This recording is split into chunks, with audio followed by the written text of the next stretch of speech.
Young people of Ireland, I love you.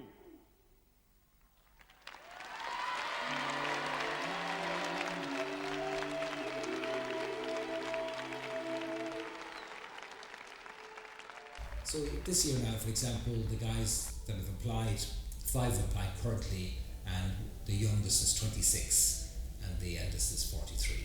So they bring a whole range of experiences: electricians, accountants, people who've worked in farming backgrounds, people who've been working abroad in missions, volunteering, and so that you get a whole variety of backgrounds. And again, they bring all those skills and life experience with them.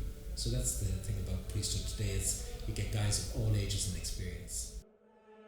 Being a priestess class, I can't, I suppose it's sort of still in honeymoon period at the moment. It's still not even 2 years ordained. And so maybe it could be a bit, I give the long haul and give me a few years, maybe it could be, the challenge of it, and I'm sure we'll come home even closer. But being a priest is brilliant. It's even better than I imagined it would be, really. And I could not possibly think of doing anything else. I wouldn't want to do anything else. Well, I think it's amazing, and even now since being ordained, it is amazing the amount of young men and not so young who are considering, who have thought about maybe for a long time the priesthood, and there are so many. I've come across quite a few already. I remember my class starting out. I think there was 21 or 22 of us. There was a broad range there. There was a couple of guys who come straight from school. They were 18, and then there was, I suppose, the majority of guys were coming from a background where they already had maybe a degree behind them, and then maybe coming in like myself, maybe a couple of years work experience.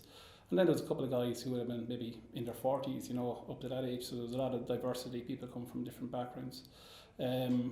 So in fairness, and I think maybe that's something that has changed a little bit, like that.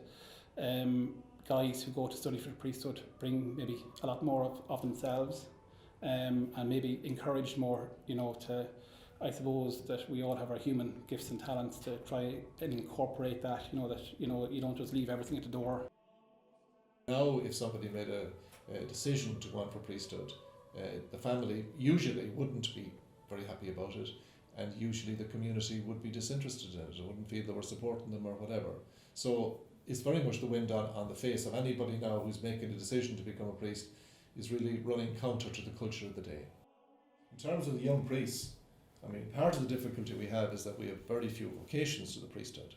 But part of the other difficulty we have is that the vocations we're getting are like my parish priest in the 40s and the 50s at home.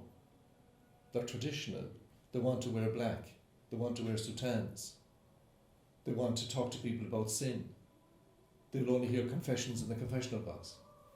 They want the Latin Mass, and they want to dress up in vestments, and they want to do all of this sort of thing, like people did 40, 60 years ago, 70 years ago. So I despair of the young priests. I'd prefer if we hadn't got them, if they're going to be like this, because people can't know what to make of them.